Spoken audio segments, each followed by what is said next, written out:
Hold up, Beard. I thought we were done with this never-ending wall of text that Clay is calling an update. Yup, me 3, everyone. But I suppose that's why it's a never-ending update, am I right?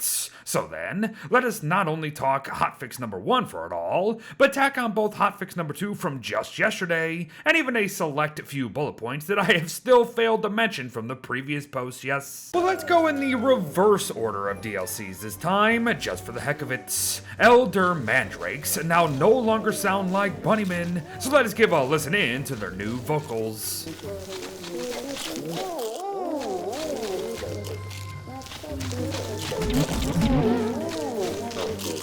Pogs have somehow become less pog, as Clay has finally fixed their inability to rummage through crockpots like they can with most other storage containers, so we have to be well aware of what we're seeing here from here on out. Smashing pots of the ancient pig ruins now share new loot that should not only go a long way to saving us money, but will also help anyone who can't actually connect Shipwrecked to Hamlet, as we can now find both bamboo and the cloth blueprint inside of them. Wormholes, catcoons, electric isosceles, enswells, pneumatic horns, and navigadgets now accept most everything, apart from the latter two not accepting living things, of course. But not only that though, the bug that has plagued Wheeler's gadgets from the very beginning, that being their ability to send items into the Shadow Realm for absolutely no reason, is also gone. So essentially, Wheeler has been buffed twice in these updates, so enjoy.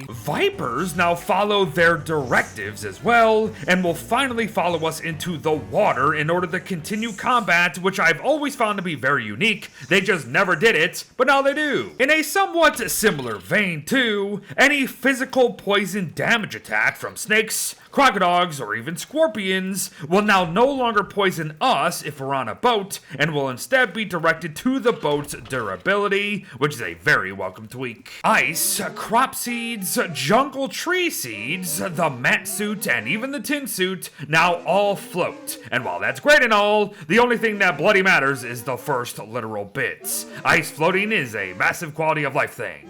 Now if only hail did the same. Oinks will now drop in a more efficient manner, in a sense that if we're hammering or deconstructing things that cost 10 oinks to make, the game is going to drop just one 10-piece oink instead of 10 separate 1-piece ones. Problem is, this doesn't actually apply to our inventories, which I think it probably should. Now that might be really hard to implement, so it's fair enough, I suppose. Worker/builder pigs will now no longer spawn to help rebuild and repair player-built structures of any sort, so bye-bye any exploits with all that at the end of the day. Speaking of, all Hamlet residents now walk back home at the end of the day instead of running, in an effort to help prevent them from getting stuck from here on out. Schmelters can now be interacted with the spacebar instead of having to click on the dang thing for everything. Hippopotamus now have a new animation for being frozen, if you care at all. And finally, there is a note that says the blue sow and the jeweled truffle will now not spawn on the wrong side of their respective rooms, and I took that to mean that they wouldn't spawn right outside the door anymore, but maybe I'm wrong?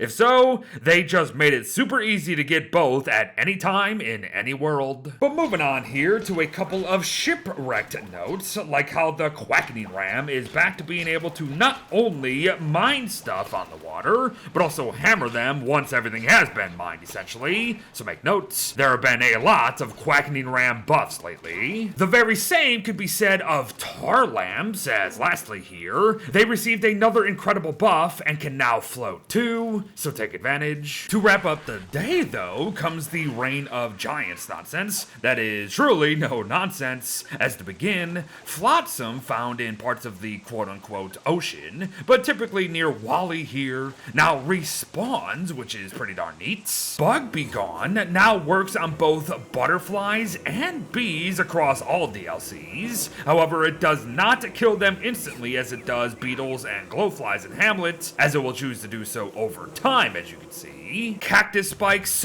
doi feathers, blueprints, lotus plants, and bee stingers are now all burnable, which could absolutely lead to some issues, I imagine, but the stinger thing is just as important in Solo Don't Starve here as it was when it was introduced in Don't Starve Together, so there you go. But finally, and for real this time, not only can crops and saplings be dug up with a shovel, if you at all care, after today, we can also scroll through menus with the mouse, making for, well, a quality of life feel. And there you have it, everyone. An unexpected part 3 to the Solo Don't Starve quality of life update saga that has kept me as busy as the bloody Wilson refresh cycle, for Pete's sake.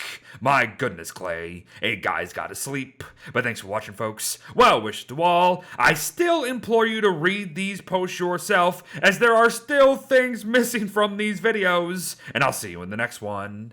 Bye-bye.